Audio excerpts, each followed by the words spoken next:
আরোহী, মিরাজ, সাকিব সিদ্দিক কিভাবে সাধারণ দর্শকদেরকে চুনা লাগিয়ে আপনাদের কাছ থেকে সিম্পেথি কামাই করে নিয়েছে, সেই 2 বছরের সব গোপন সত্য আজকে আপনাদের মাঝে তুলে ধরব। যে গোপন সিক্রেট সত্য কথাটি আজ পর্যন্ত আপনাদেরকে কোনো ইউটিউবার বলেনি এবং আসল সত্যিটি জানলে আপনাদের চোখ কপালে উঠে যাবে। তো গাইস, সম্পূর্ণ ঘটনাটি জানতে পুরো ভিডিওটি স্কিপ না করে দেখবেন। আর এখনো যারা আমার চ্যানেলটি সাবস্ক্রাইব করেননি, ভিডিওতে একটি লাইক দিয়ে চ্যানেলটি সাবস্ক্রাইব করে দেন। চলেন আসল ঘটনাটি জানা যাক। আপনারা জানতেন যে আরোহী মিম মিরাজ খানের সাথে এক সময় রিলেশন করত।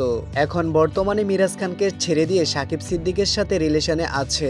এক্স্যাক্টলি এই বিষয়টিকে নিয়ে সোশ্যাল মিডিয়াতে পুরো তোড়পাড় যে সাকিব সিদ্দিক মিরাজ খানের সাথে বেইমানি করেছে, ইভেন মিরাজ খানের গার্লফ্রেন্ডকে সাকিব সিদ্দিক নিয়ে নিয়েছে। কিন্তু গাইস, আসল সত্যটি আপনারা জানেন না, এটা ছিল তাদের একটি মাত্র গেম। আর এই কাহিনীটুকু করেই দর্শকদের মাঝে 2টি দলে বিভক্ত করে দিয়েছে।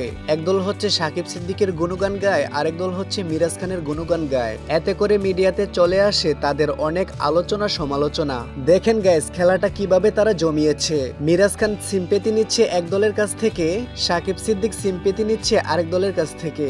আর অন্যদিকে তো আরোহী মিম পুরোই টপে উঠে গিয়েছে। কিন্তু আপনারা কি জানেন অফ ক্যামেরার ভিতরে সিন্ডিকেটটা কি চলতেছে? জানেন না, কারণ ক্যামেরাতে আপনাদেরকে যেটা দেখানো হয় আপনারা ঠিক সেটাই বিশ্বাস করে বসে আছেন। এখন আপনারা প্রশ্ন করতে পারেন, তাহলে তারা এই নাটকটি করে নিজেদের বদনাম করে কি লাভ হয়েছে? কিন্তু আমি বলবো অবশ্যই লাভ হয়েছে।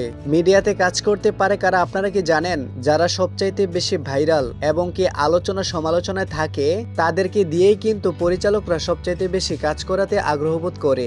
এখন সে কিভাবে ভাইরাল হলো, কিভাবে সমালোচনায় আসলো, সেটা দেখার বিষয় নয়। আর আপনি যত বেশি প্রোগ্রাম পাবেন, আপনার অ্যামাউন্ট কিন্তু তত বেশি চলে আসবে। তো গাইস, এতক্ষণ যে আপনাদেরকে এই কথাগুলো বললাম, এর সত্যতা কতটুক রয়েছে এটার একটি প্রমাণ দেওয়ার দরকার আছে না আপনাদের কাছে? না হলে তো ভিডিওর কমেন্ট বক্সে সাকিব সিদ্দিকের বক্ত এবং মিরাজ খানের বক্তরা বকাবকি দিয়ে পুরো কমেন্ট বক্স ফিল আপ করে দিবে। এই যে ক্লিপটা দেখেন, এখন কিন্তু হেরা সকলেই অফ ক্যামেরাতে রয়েছে। এই যে আরোহী এখানে মেকআপ করতেছে, তার পিছনের লোকটাকে কি আপনারা চিনতে পেরেছেন? আপনাদের জনপ্রিয় অভিনেতা মিরাজ খান। তাহলে আরোহী মিম যদি মিরাজের শত্রু হতো, এই বেচারা ওইখানে কি করে? সে তো একদম ফেঁসে গিয়েছে। কিন্তু আপনারা এখন বুঝতে পেরেছেন, যখন নাটকের একটি শুটিং হয় তখন কিন্তু সাধারণ দর্শকদেরকে মোবাইলের ক্যামেরা অন করতে নিষেধ করা হয়। কোন পাপী বন্দা যেন তাদের একসাথে ভিডিও ফুটেজ সামাজিক যোগাযোগ মাধ্যমে ভাইরাল করে দেয়। ক্যামেরার সামনে দর্শকদেরকে যতই অভিনয় করে বোঝায় সাকিব সিদ্দিক আরোহী মিম শত্রু, এই সেই হ্যানত্যান, কিন্তু দিন শেষে হেরা সকলেই একসাথে থাকে। এরপরেও যদি আপনাদের বুঝতে সমস্যা হয়, তাহলে আরেকটা ক্লু দেই। বিভিন্ন ইন্টারভিউতে মিরাজ খান এমনটাও অনেকবার বলেছে যে যেখানে আরোহী মিম সাকিব সিদ্দিক যায়, ওই জায়গাগুলো আমি সবসময় অ্যাবাউট করে চলি। বেচারা কোনো ইন্টারভিউতে ক্যামেরার সামনে একসাথে যায় না, কিন্তু গোপনে সবকিছু ঠিকঠাকই চলতেছে। মাঝখান দিয়ে সাধারণ দর্শকদের ভিতরে গন্ডগোল লাগিয়ে দিয়ে কিন্তু হেরা ঠিকই সিম্পেথি কামিয়ে নিচ্ছে। প্রিয় বন্ধুরা, আশা করব পুরো বিষয়টি আপনারা বুঝতে পেরেছেন। তো আজকের ভিডিওটি এই পর্যন্তই। যদি একটু ভালো লেগে থাকে তাহলে ভিডিওতে লাইক দিয়ে চ্যানেলটি সাবস্ক্রাইব করে দিবেন।